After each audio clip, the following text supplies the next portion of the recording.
सर्वांना नमस्कार. जय नाथ. आपण चैतन्यपीठाच्या युट्यूब वाहिनीवरून गेल्या सुमारे 5 वर्षापेक्षा अधिक काळापासून आत्मसंवाद ही प्रबोधन मालिका प्रसारित करीत आहोत. या प्रबोधन मालिकेमध्ये आपले सद्गुरू आदरणीय बाबा महाराज आपल्याला वेगवेगळ्या बहुमोल अशा विषयांवर प्रबोधन करीत असतात. तो विषय समजावून सांगत असतात. गेल्या सुमारे 59-60 पुष्पांपासून आदरणीय बाबा महाराज श्री दत्त पुराण याच्याविषयी प्रबोधन करून आपल्याला ते पुराण समजून सांगत आहे. गेल्या मागच्या पुष्पामध्ये आदरणीय बाबा महाराज म्हणाले की सरस्वतीने कंबलासह त्या दोघांना आशीर्वाद दिला व सरस्वती गुप्त झाली. मग ते दोघे अश्वतर आणि कंबल ताबडतोब कैलासाला गेले आणि त्यांनी वीणानादाने युक्त होऊन तू स्वर सांग मधुर अत्युत्तम वीणा मूरज बावा यांनी युक्त असे स्वर्गीय गायन देवीच्या प्रसादाने 3 संधी काळात केले. ते सुमधुर संगीत हळुवारपणे ऐकून श्री शंकर संतुष्ट झाले आणि त्यांच्या पुढे प्रकट होऊन म्हणाले की तुमच्या मनातील हेतू सांगा.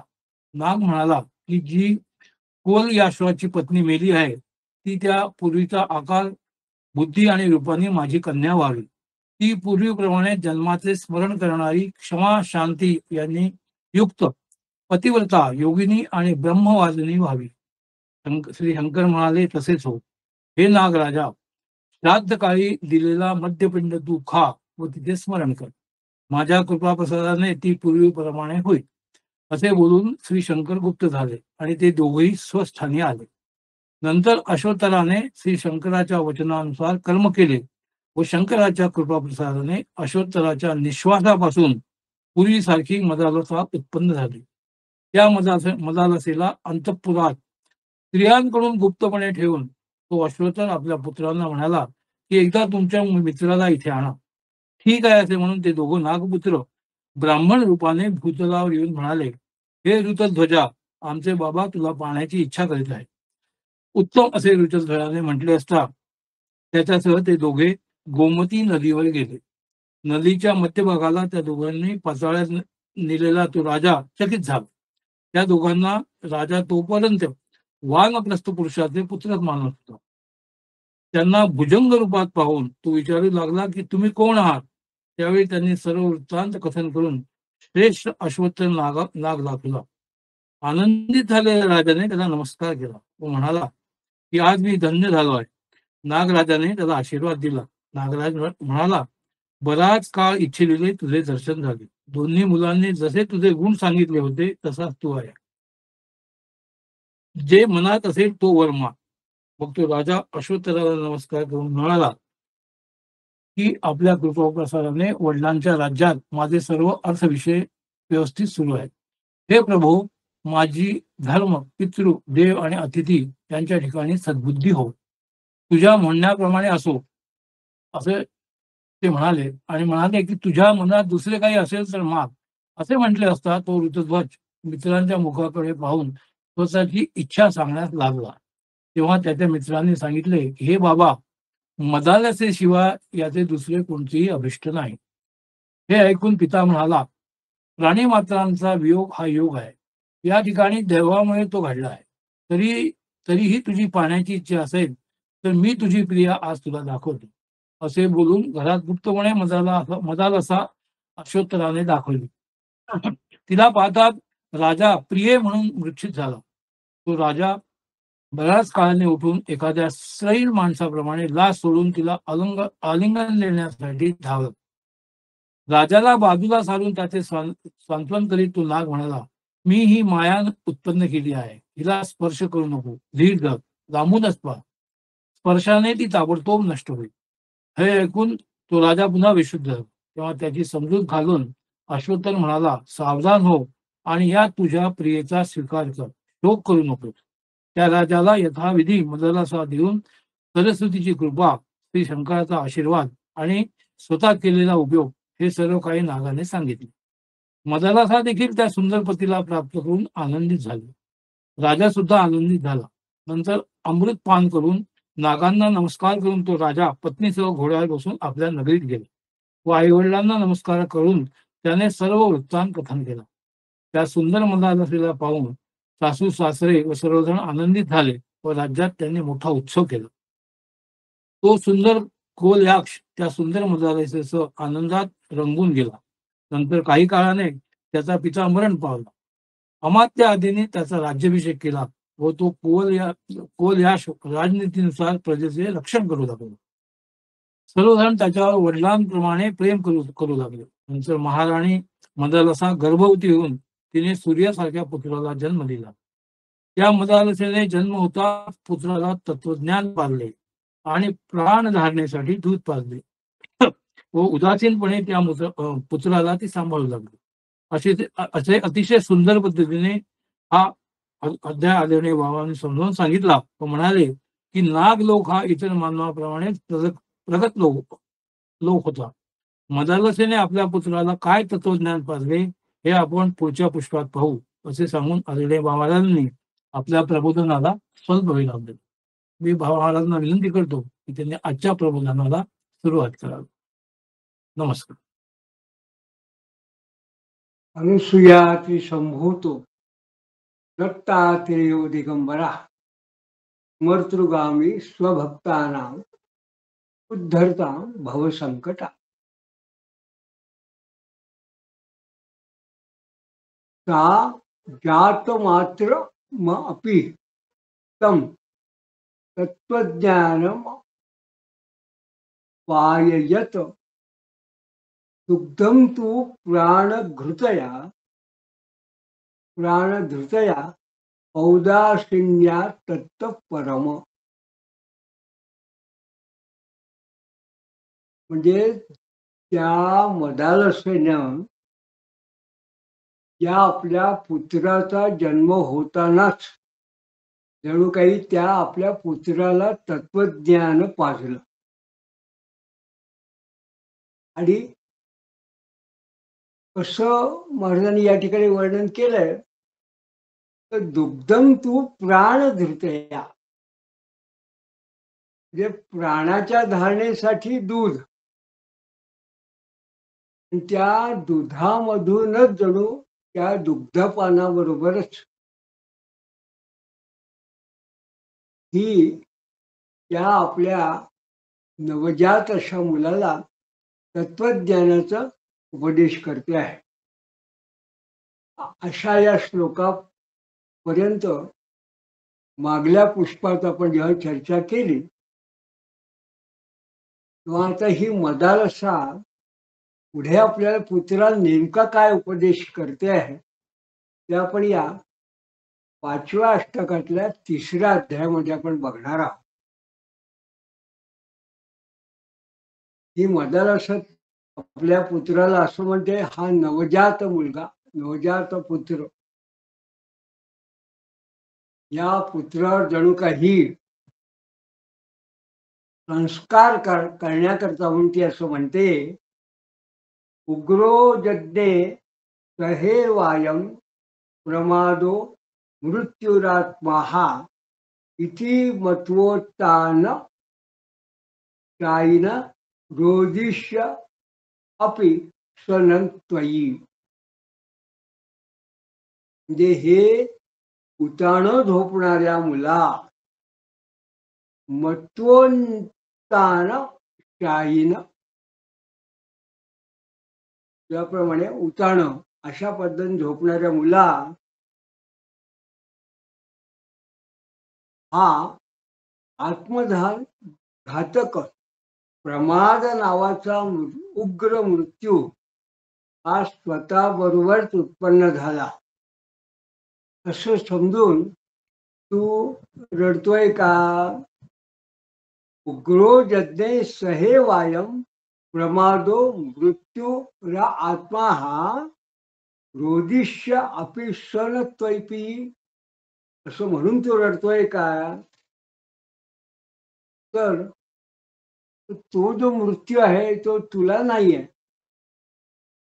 म्हणजे काय, तो मृत्यू तुला नाही याचाच अर्थ असा की तू मुक्त होऊ शकतो.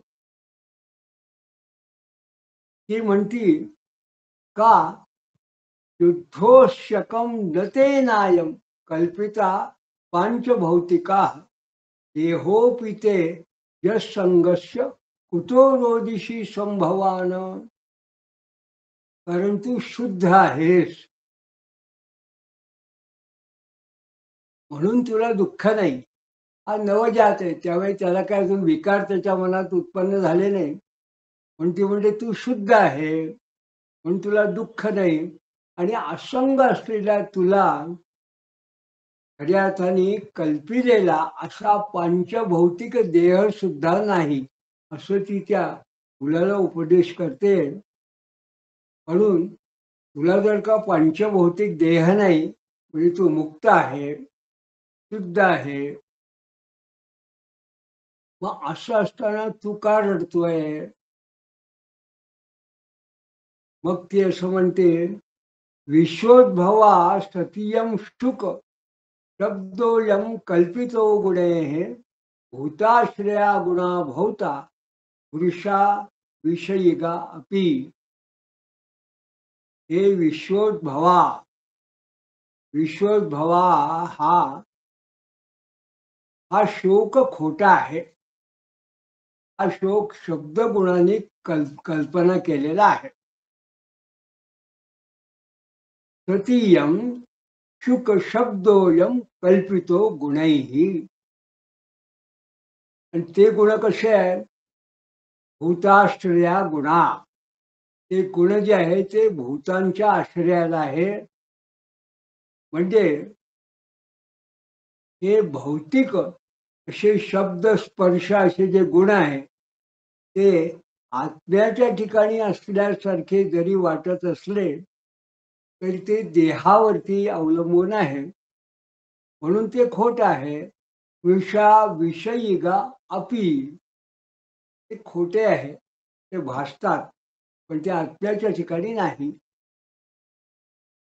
भूतान्योन्य संबंधम प्राप्त धी यांती न स्वतः वृद्धी हानी न तेम्य अन्नदाना देहोस्य वर्धते. या ठिकाणी ती उपदेश करताना असं म्हणती ही पंचमहाभूत परस्पराशी संबद्ध होऊन देहरूपानं वाढतात. आपण जेव्हा असं म्हणतो की हा देह पंचभूतात्मक आहे, त्याच अर्थाने ती मदालस आपल्या पुत्राला उपदेश करताना म्हणते ही पंचमहाभूत परस्परांशी संबद्ध होऊन देहरूपानं वाढतात. त्या आत्म्याला स्वतःला मात्र बुद्धी आणि हानी नाही. यांती न स्वतः. बुद्धी हानी प्राप्त धी यांती न स्वतः. बुद्धी आणि हानी दोन्ही नाही.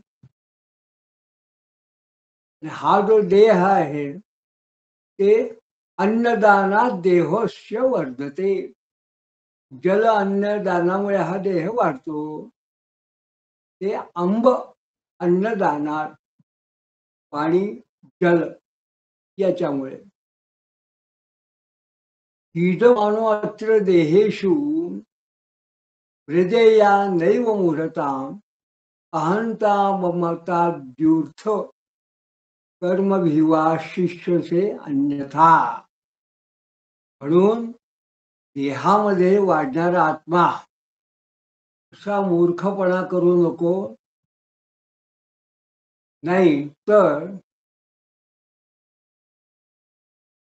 या देहाविषयी अहंता, आई आदींच्या ठिकाणी ममता आणि अन्यांच्या ठिकाणी रागादिकांपासून तो उत्पन्न झालेला कर्मभाव आहे. त्या कर्माने तू बांधला जाशील. अहंता ममताद्याद्युच्छेही कर्मभिव निवृत्तसे अन्यथा. आणि पितेती क्वा अपि मातेती प्रियेती तवेती च ममेती भौतिकेशेषु मा कृथा दुर्मती सुधीही. म्हणजे पिता, माता, प्रिय तुझे आणि माझे, पितेती क्वापि मातेती प्रियेती च तवेती च ममेती भौतिकेशेधू. त्याचप्रमाणे भौतिक देहामध्ये मा कृथा दुर्मती सुधी, तू दुर्बुद्धी असलेल्यासारखा वागू नको आणि या पदे तू लक्ष घालू नको, त्याच्याविषयी आसक्ती ठेवू नको. दुःखे संतप्यते मूढ विदस्तान्यैव कानिहि पराधीनतो यत्थमकम तत्तुच्छम विरसं क्षणात. दुःख झालं तर मूर्ख संतापतो, मूर्खाला संताप होतो, तो त्रस्त होतो. ज्ञानी माणसाला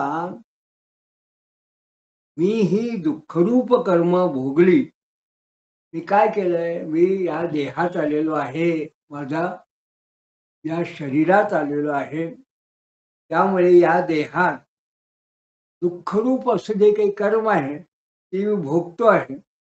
या विशिष्ट वृत्तीमुळे ही दुःख सुद्धा त्याला सुखावं होतात. आणि काही वेळा पराधीन तयोथम कम तत्तुच्छम, पराधीनतेने उत्पन्न झालेलं काही विषय सुख जे दुसऱ्यावर अवलंबून असल्यामुळे त्याला पराधीन असं म्हटलंय. ते हे जे विषय सुख आहे हे क्षणात विरस होणार असल्याने ते क्षणात विरस होतं. तर तुच्छम विरसं क्षणात, ते तुच्छ असं आहे. त्वकच्छन्ना मास घटिता शितंब विद्युता सती दुर्गती किं न योषेध योषेयम देहोप्यभिमतस्तथा. जे जणू काही त्वचेनं झाकलेली, हे मांसानं दाटलेली आणि अस्थींच्या म्हणजे हाडांच्या खांबावर आधार केलेली ही अंबविधृता सती ही स्त्री दुर्गती किं न योषेयम, ही दुर्गती नव्हे काय, तसंच देहोप्यभिमस्तथा, तसा देह हा सुद्धा असाच आहे. म्हणजे कसं आहे, तर आपला देह सुद्धा असा त्वचेने झाकलेला, ज्याच्या तिकडे मांस दाटून आलेलं आहे आणि हाडांच्या अशा खांबावर आधारलेला असा देह आहे. हे काय, ही एक प्रकारची दुर्गती आहे. आणि का असते म्हणते, ही अशी दुर्गती असल्यामुळे याच्यामध्ये तो आसक्त होऊ नको, विषयात आसक्त होऊ नको, स्वतःच्या देहाविषयी फार आसक्त राहू नको. अशा पद्धतीने वर्धमानं सुतं तेवं प्रत्यहंसा मदालसा उल्लापनच्छलेनैव बोधयामास निर्मलम. म्हणजे अशा प्रकारे ती मदालसा आपल्या वाढणाऱ्या मुलाला दररोज, प्रत्यहंसा मदालसा दररोज अशा प्रकारे विशेष बोलण्याच्या निमित्ताने निर्मल तत्वज्ञान त्याला जणू काही जाणवून देऊ लागली. बोधयामास निर्मलम. यथा यथांशं बबुधे प्रबोधो अपि तथा तथा राजा विक्रांत इत्येव तन्नाम कारणं कृतम. म्हणजे जसा जसा तो पुत्र वाढू लागला तसा तसा त्याचा बोधही वाढू लागला. राजाने त्याचं विक्रांत असं नाव ठेवलं. मग ननंदू सकलाभृत्या यहास च मदालसा लब्धप्रबोधो बालो भूत दक्षोपी जडमूढवत. जे सर्व सेवक वर्ग जणू काही आनंदला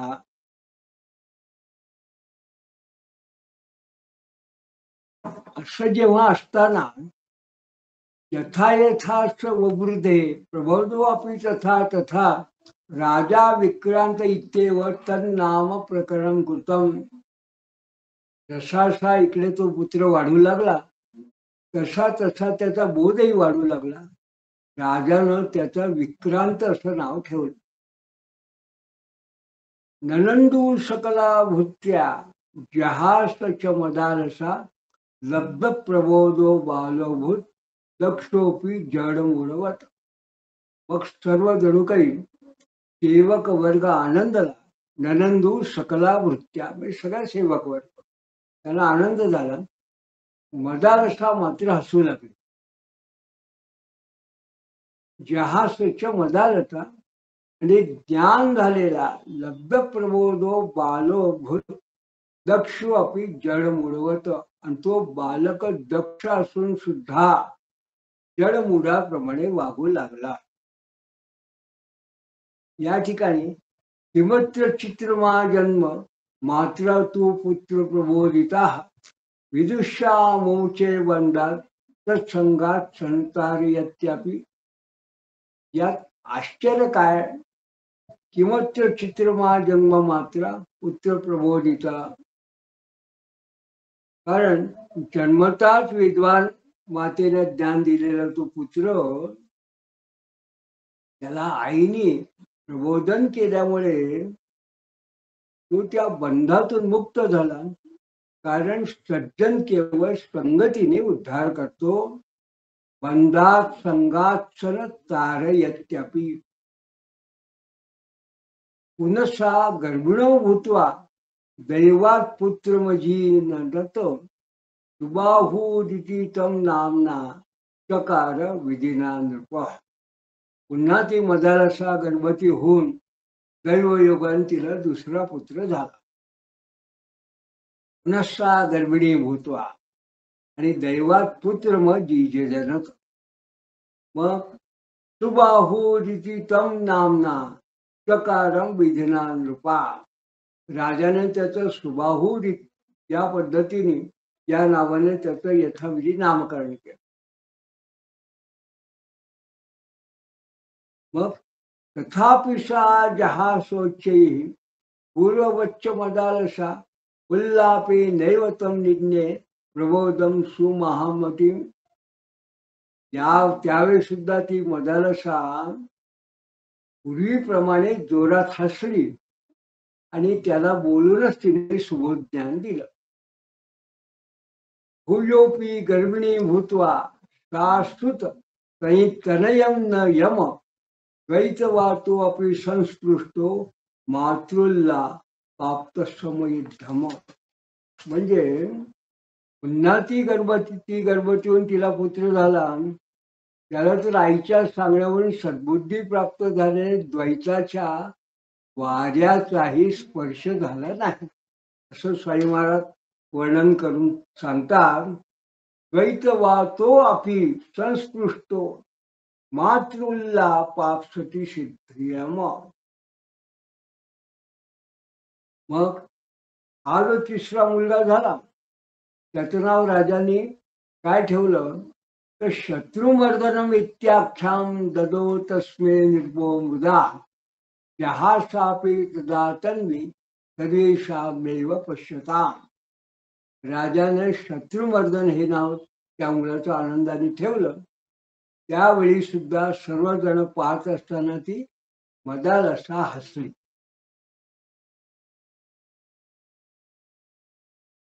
तेव्हा काय झालं की हा जो मुक्त संगोन अहंवादी मूढवत शत्रु मर्दना चचार तीनपि स्तुतान दृष्ट्वा किन्नोपि भवन रूपाः.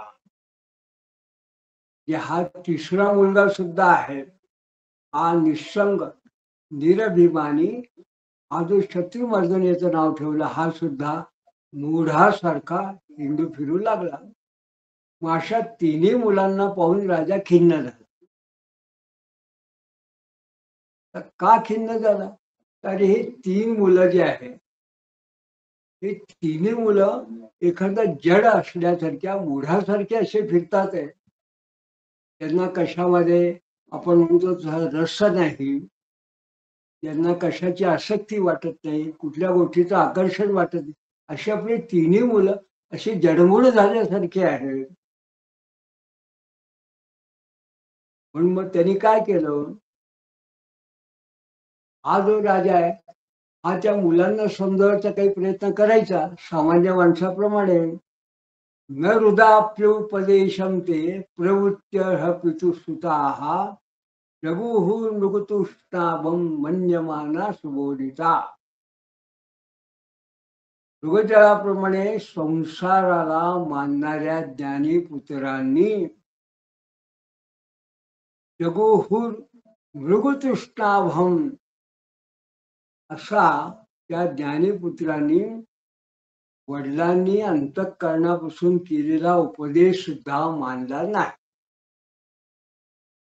मग सूर्यसा सुपुत्रे पुत्रम तत्पंजोच्च ग्रहलक्षे सदा सर्वमनास्यासन प्रसन्नानी दिशो अपिचो. मग अष्टादी दोषरहित आणि सार्वभौम योग सूचक अशी 5 ग्रह असलेल्या शुभक्षणी मदालसीने 4थ्या पुत्राला जन्म दिला. सूर्यसा शिशुदे पुत्र तत् पंचोष्ट ग्रह क्षणे. पंचग्रही आपण ज्याला म्हणू शकतो, अशा सार्वभौम योग सूचक अशा मुहूर्तावर मदालसाने 4थ्या मुलाला जन्म दिला. तेव्हा सर्वांची जणू काही मन सर्व मनास्यांश प्रसन्नापी दिशो अपिच, जणू काही दिशा सुद्धा प्रसन्न झाल्या. मग तर राजा काय म्हणतोय? राजा म्हणाला, राजा वदत प्रिये पुत्र नामसु त्रिश अपि त्वया कुतो हास्यं कृतं ब्रूहि किं नामास्याधुना तव.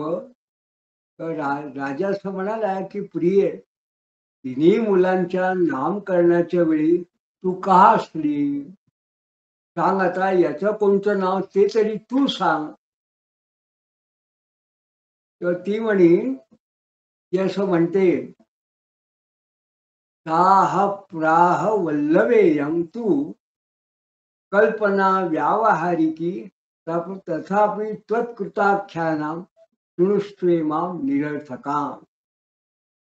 ती म्हणाली, वल्लभा, का प्राह वल्लभेयम, हे वल्लभा, ही नामकरणाची जी कल्पना आहे ही व्यावहारिक आहे.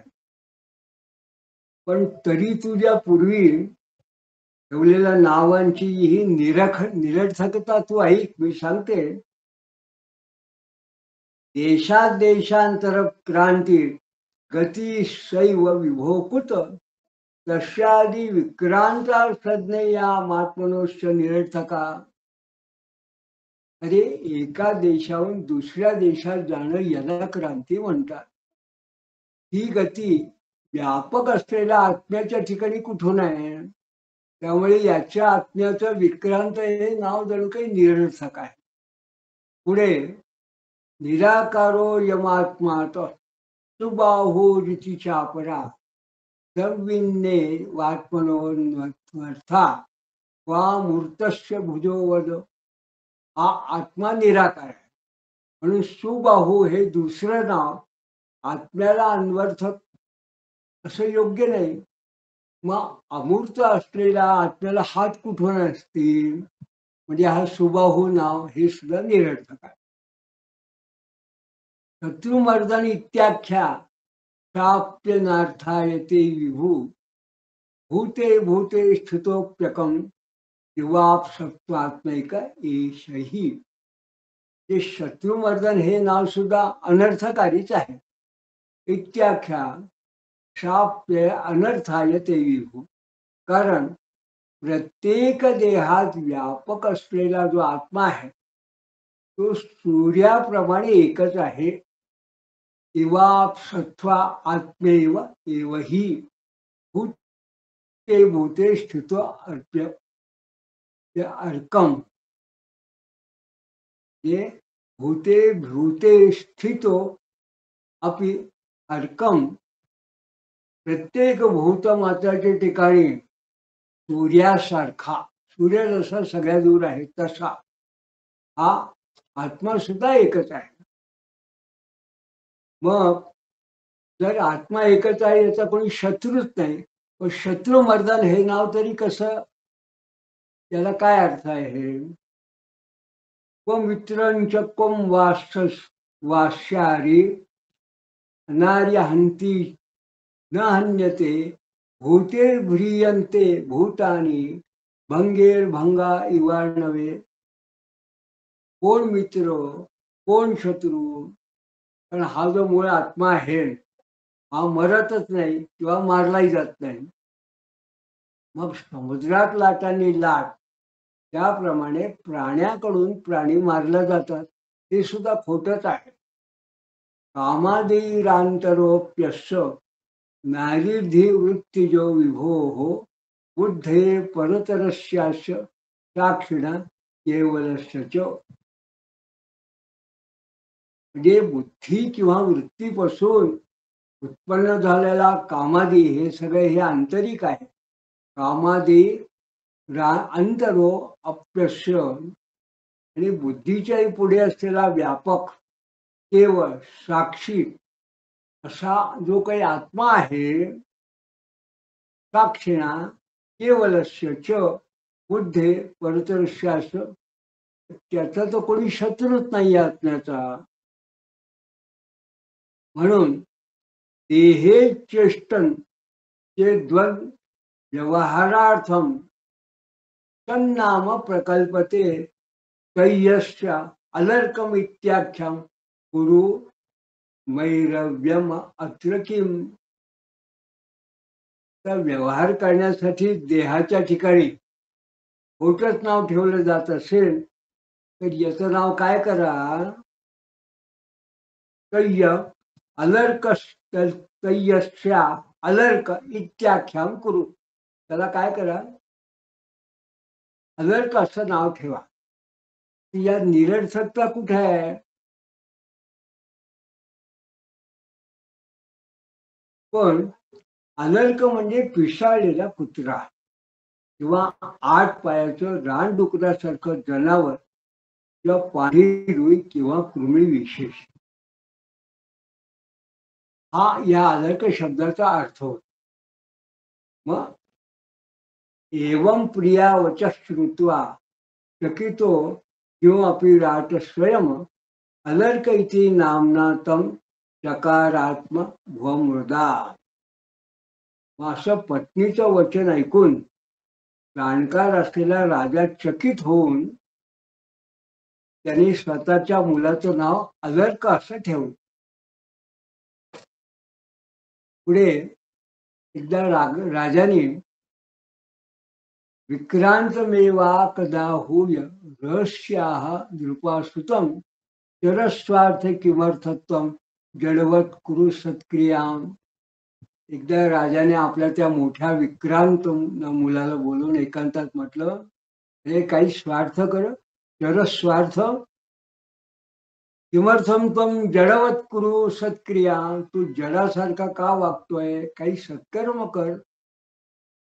तर तो विक्रांत असं म्हणाला, तप्राह प्रतिभात्येय कर्मादो विगुणोधुना किम तेनोत्पन्न बोधस्य तात मे अद्य प्रयोजनम. विक्रांत असं म्हणतो, हा कर्म समूह आहे हाच मला विगुण वाटतो.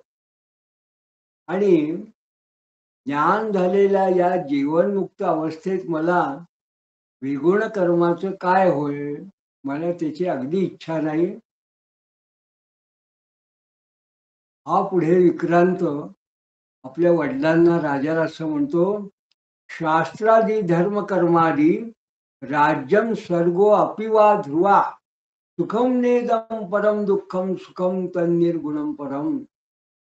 हे शास्त्रादी धर्म कर्मादी राज्य स्वर्ग सुद्धा, राज्यम स्वर्गो अपि वा ध्रुव, तसेच वैषयिक सुख सुख नाही, सुखम नेदम, तर हे काय आहे, परम दुःखम, हे परम दुःखकारक आहे.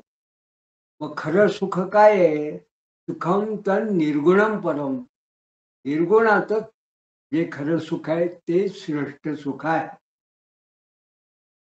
आणि आद्यंतवंत परशोत्था भोगा जस्य सुखायनो सुखमात्या आत्यंतिकं तत्तु लभ्यम नैष्कर्म सिद्धिता. या आदी आणि अंती असलेलं आद्यंतवंत परशोत्या भोगा, परशादी इंद्रियजन्य भोग हे ज्ञानी माणसाच्या सुखाला कारण नसतात. जस्ट सुखाय नो, मग भोगा जस्ट म्हणजे ज्ञानी माणसा सुखाय नो त्यांना कारण नसतात.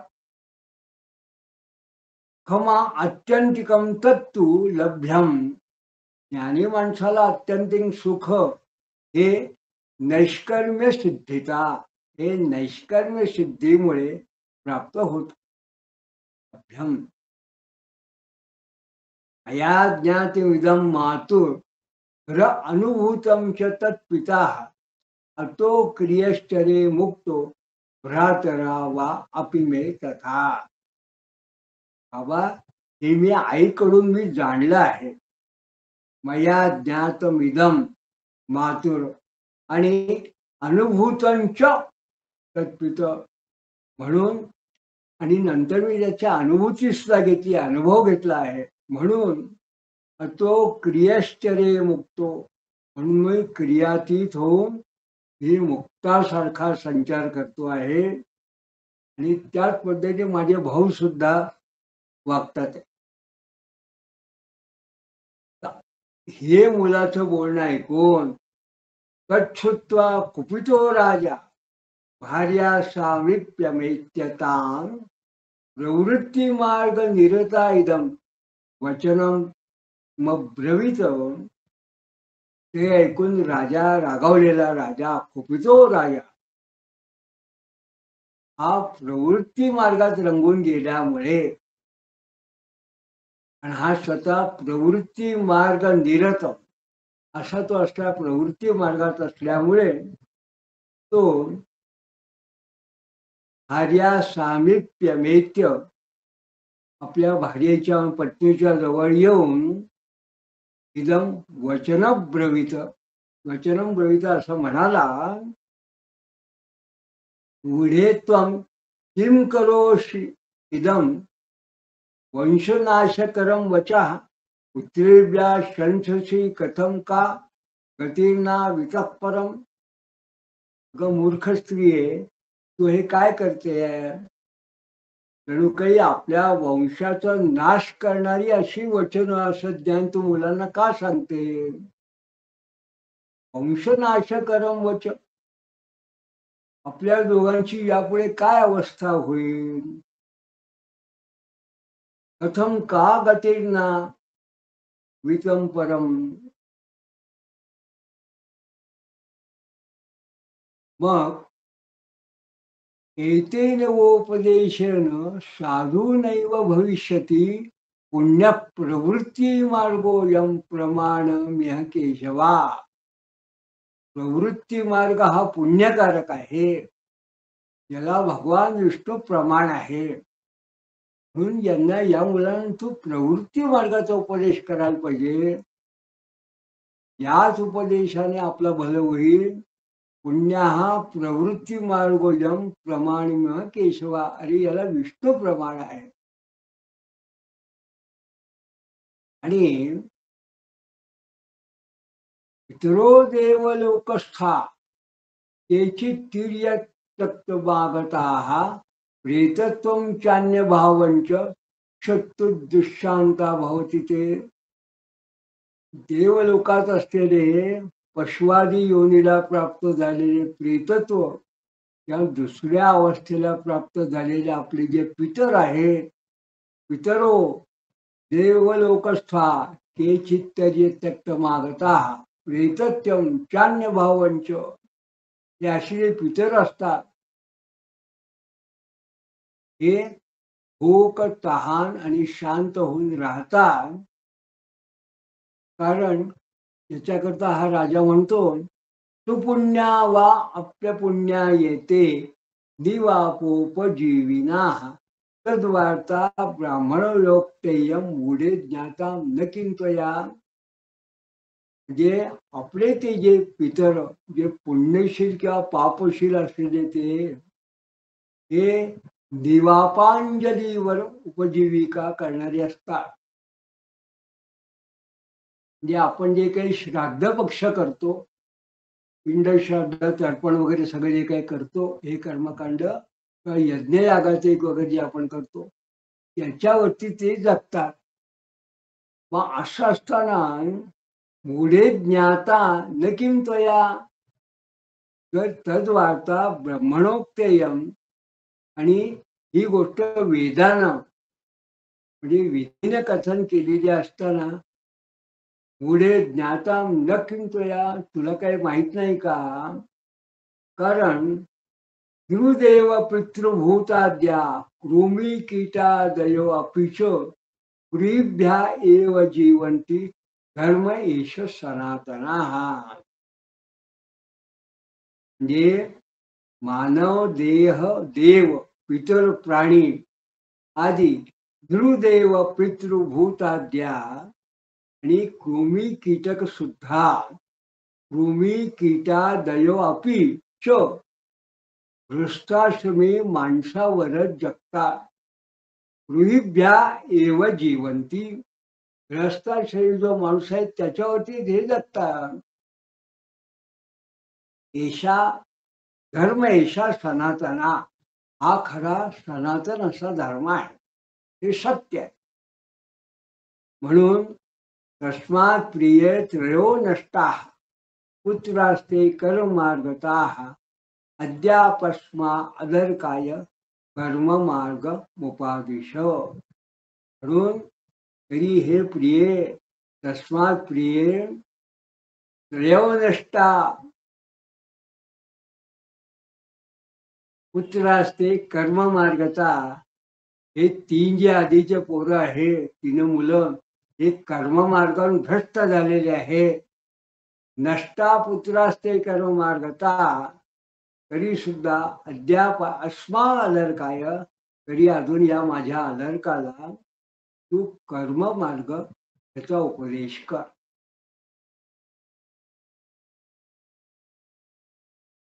तर जेव्हा राजाने असं म्हटलं की तो कर्म मार्गाला उपदेश कर तेव्हा याच्या पुढे मदालसा आता राजाला काय उत्तर देते आणि पुढे या अलर्काला काय उपदेश करते त्याचा आपण पुढल्या पुष्पात पाहणार आहोत